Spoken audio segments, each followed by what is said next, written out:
I always thought I was a spoken word artist. That was the only word we really had. Either you were a poet or a rapper or you did spoken word. I'm really a storyteller. That's what I do. And I went to a storytelling show maybe 2.5 years ago, and I was just mesmerized. And I sat there at the end of the show like, this is what I do. I just talk. I'm the messenger. My name is Angel. I'm the messenger. I always have a message. I talk. That's what I do. And storytelling is what they call it. So that's what I do. So every second Saturday, I host a storytelling show in Chicago at a coffee house in the Inglewood neighborhood. And we usually have anywhere between 6 and 12 people that get up on stage and they just talk about their life. They're telling the story. They're always true stories.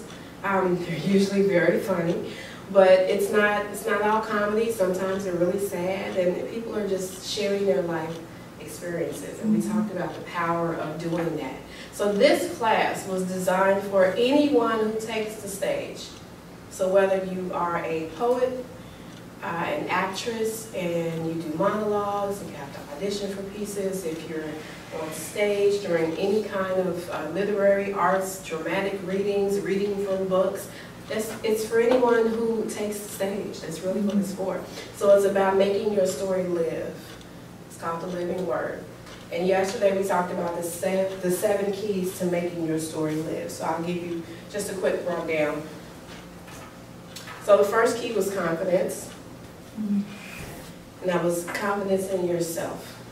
Knowing your story is worth listening to. Knowing that it's important and it needs to be shared and somebody needs your message. That before you tell any story, before you take any stage, before there's any audience, you have to be confident. So that was the first key. The second key was presence. And it has a lot to do with confidence, but this is really about before you're presenting. As women, we feel good when we look good. At least we think when we think we look good. We feel better. And there's a certain way that you carry yourself when you feel good about what you have on, when you feel good about, you're having a good hair day, or your attitude changes completely when you're having a good hair day. But when you're taking the stage, you're commanding the room. The audience is engaged, and there's some things that happen when you're confident and when you know who you are and you know that your story matters. There's a certain presence that takes place when you take center stage.